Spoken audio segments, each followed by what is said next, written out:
Go, go, go, go, go, go, go, shawty. Sizə növbəti bikeri tanış edeyim. Bu Elgün qardaşdır. Keç mototsiklın yanına qardaş. Özü tanı. Sən kimsən? Ümumiyyətlə nə iş görürsən? Niyə bu motosikl seçmisən? Əvvəla hamısını xoş gördük. Yəni öz vidi ilə, brutallığı ilə cəlb elədi. Bir də ki, sözün açığı arxa təkəri ilə. Bu boyda təkər olar qardaş. Sənə bu yaraşır. Çünki sən idmançısan. Yolda insan gələ motosikli boyuna görə, bədəninə görə seçər. Estetik gözəl olmalıdır. Bəli, razıyam. Motosikl altında itməməlidir. Qarabağ fitnessdə, idmandan dərs deyirəm. Fitnessdən. Mən tanıyıram, bilirəm. İzləyicilərimə deyirəm. Amma belə deyək də, asudə vaxtlarımı sevirəm motosikletin üstündə keçirməyə. Həqiqətən şəhər üçün çox əlverişlidir, rahatdır.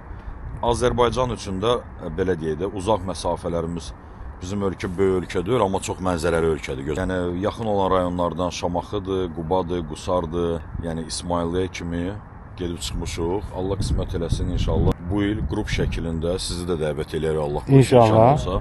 Fikrimiz Şuşa səfəridir. Nə gözəl olar. Bir 15-17 nəfər yığılıb kolon şəklində. Niyə sən motosikl sürdün? Bax, nəyin həyatda çatmırdı? Niyə özü hamı deyir, riskə atdın? İdmançı oğlansan, işin var, ailən var, uşağın var, düzdür? Neçə evladın var? 3. Ay maşallah. Bax, 3 evladı var, bikerdir. Bax, niyə də? Niyə sən özünü ölümə atmaq istəyirsən? Yox, bu ölüm deyil. Mən bir şey deyim, sözün açığı biraz emosiyalarımı düzgün ifadə edə bilsəm bunun sükanın arxasında və riskləri hesablaya biləndə çox da əlverişli bir nəqliyyat vasitəsidir. Mən sənin fikirlərinə tam razıyam. İzləyicilərimə izah eləmək lazımdır. Bəli, çoxsu qorxur, deyir ki, yəni bunu sürmək böyük bir riskdir. Risk maşında da var. Maşını da piyada gedəndə də var. Hər şeydə risk var, sözün açığı. Böyük şəhərdə hər zaman hadisə ola bilər. Sadəcə maksimal dərəcədə gələ hesablayasan da fikir verəsən. Biraz burada beyin başqa cür işləyir bunun üstündə. Mən sənə deyim, burada beyin bir saniyədə belə deyim də informasiyanı analiz edir. Çünki belə deyim də maşın sürə bilirəm. Maşın sürə bildiyimə görə də motosiklet sürmək mənə asandır. Nəyə görə?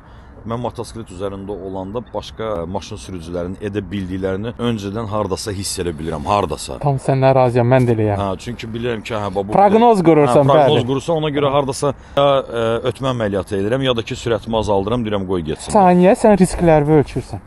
Amma rahatçılıq tapıram sözün açığı. Bir də ki, vaxt qəyanəti. Bunun üstünə həddindən artıq böyük vaxt qəyanəti edirəm. Ən əsas parking. 120-150 manatdan yuxarı, yəni işə gedib gələsi olsun, yanacaq dostanış otursan, belə ondan yuxarı yanacaq işlətmirsən. O cəhətdən sərfəlidir.